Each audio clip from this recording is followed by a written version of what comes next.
5 to 10 যিমান student আছে সকলোকে আমি আমাৰ আন্তৰিক বিয়া কৰা মৰম তেনে জনাইছোঁ।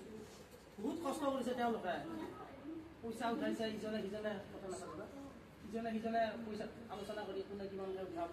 আমি কৈছোঁ বিশেষ আয়োজন কৰিব নালাগে, তোমালোকে চুপীয়াকৈ যি কৰা লাগিলে কৰিবা আৰু। কিন্তু তেওঁলোকে যথেষ্টখিনি যোগাযোগৰ ব্যৱস্থা কৰিছে। যিয়ে নহওক তেওঁলোকৰ মনত শিক্ষাগুৰুসকলৰ প্ৰতি যিটো শ্ৰদ্ধা ভক্তি ভাৱ, সেই ভাৱটো যাতে সদায় বাহাল থাকে আমি ভগৱানৰ ওচৰত শ্ৰীচৰণত ধন্যবাদ জনাইছোঁ। আৰু এই অনুষ্ঠানৰ যিটো উদ্যোক্তাসকলে যিখিনি কাৰ্যসূচী আমাক ৰূপায়ণ কৰাৰ দায়িত্ব আগবঢ়ালে তাৰ বাবে মই তেওঁলোকক আমি ধন্যবাদ আৰু কৃতজ্ঞতা জনাইছোঁ। আৰু কাৰ্যসূচীটো আমাৰ মানে তেওঁলোকে কেকৰ ব্যৱস্থা কৰিছে। গতিকে কেককেইটা আমাৰ ধুনীয়াকৈ কাটিবৰ কাৰণে আমাৰ কথিত শিক্ষাগুৰু ছাৰকে মই জনাইছোঁ। তেখেতে এইখিনি দায়িত্ব লৈ অনুষ্ঠানটো সমাপন কৰিব বুলি মই আশা ৰাখি আপোনালোকে ধন্যবাদ জনাইছোঁ।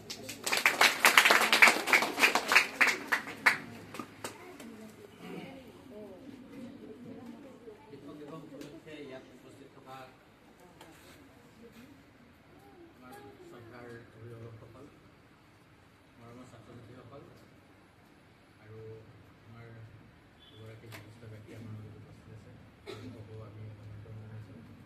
লগতে মোৰ আমাৰ ইয়াত উপস্থিত থকা মোৰ বাকী কেইজন শিক্ষাগুৰু তোমালোকৰ লগতে আমি এটা কথা আটাইয়ে মনত ৰখা উচিত যে আমি যে এদিন শিক্ষক দিৱসটো পালন কৰিম।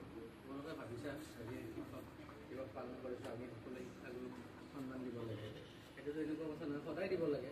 আমাৰো শিক্ষাগুৰু আছে, ছাৰহঁতকো আমি শিক্ষক হিচাপে পোৱা নাই যদিও আমি জানো তেওঁলোকো শিক্ষক।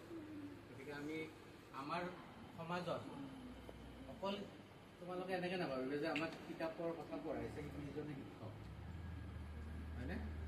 শিক্ষক হিচাপে মা দেউতাও আছে তোমালোকৰ। হয়তো কাৰোবাৰ ঘৰৰ কাষত কোনোবা এটা বস্তু, কোনোবাই নাগাৰা বজায়, কোনোবাই গান গায়, কোনোবাই কিবা শিকাইছে, তুমি গম নোপোৱাকৈ তোমাৰ পৰিৱেশত বহুত শিক্ষক আছে, হয়নে নহয়? আল্টিমেটলি আমি সকলো মানুহকে সন্মান আৰু মৰম দিব লাগিব, হয়নে? গতিকে আমি এই যে আমি আজি ইয়াত বহি আছোঁ, এই আজিৰ দিনটোত আমি এটা কথা কৰিব লাগে যে আজিৰ দিনটোত কাৰ জন্ম হৈছিল? কোন আছিলে? গতিকে সৰ্বপল্লী ৰাধাকৃষ্ণক কৰি আমি আজিৰ দিনটোত আমি শিক্ষক বোলো, হয়নে? গতিকে আমি এই পবিত্ৰখনত তেওঁক কৰিছোঁ। লগতে সমূহ শিক্ষকক তোমালোকে দিয়া সন্মানৰ বাবে তোমালোকক ধন্যবাদ জনাইছোঁ আৰু তোমালোকৰ ভাল হোৱাৰ কামনা কৰিছোঁ। ভৱিষ্যতে যাতে তোমালোকক আগবাঢ়ি যাব পৰা, ভাল মানুহ হোৱা, ডাঙৰ চাকৰি কৰাৰ কথা কোৱা নাই, ভাল মানুহ হোৱা, হয়নে? এতিয়া আমি কেকটো কাটিম, তোমালোকেও আহা। আৰু আটাইয়ে যিবিলাকে আমাৰ আজি এই অনুষ্ঠানটো পাতিছে সকলোকে ধন্যবাদ জনাইছোঁ। হ'ব?